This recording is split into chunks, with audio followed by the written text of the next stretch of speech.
हमारे देश में किसानों की आत्महत्या या आम सी खबर बन चुकी है।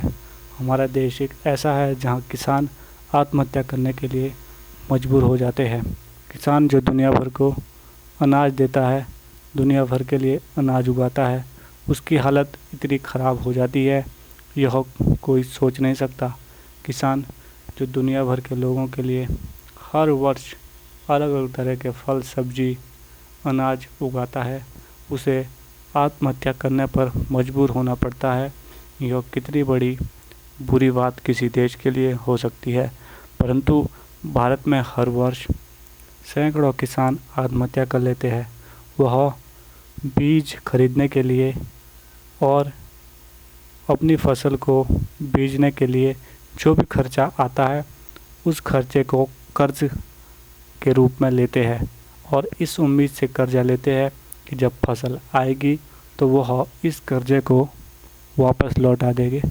परंतु जब फसल ख़राब हो जाती है तो किसान इस कर्जे को वापस नहीं लौटा पाता जो उन्होंने इस उम्मीद में ली होती है कि फसल आने पर वह कर्जे को लौटा देंगे।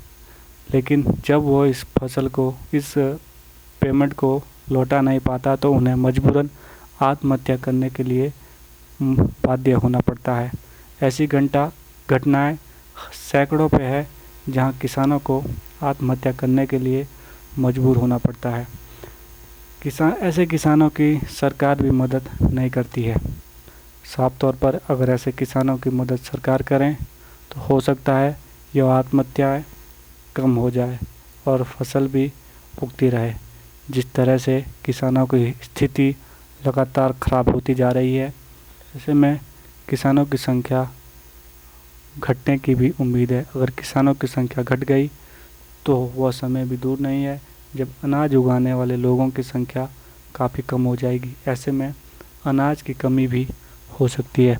इसलिए किसानों की तरफ सरकार को ध्यान देने की ज़रूरत है तथा किसानों की जो भी समस्याएं हैं उनको हल करना बेहद ज़रूरी है।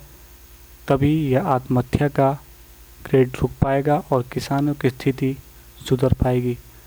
सरकार को किसानों के लिए बीज तथा फसलों के जो खर्चा आता है उसमें भी कुछ रकम देना चाहिए, जिससे अगर उनकी फसल ख़राब हो जाए तो भी वह ऐसा कदम न उठाए कि उन्हें आत्महत्या के लिए मजबूर होना पड़े। उम्मीद है कि किसानों की मदद सरकार ज़रूर करेगी और किसानों की हालत सुधर जाएगी।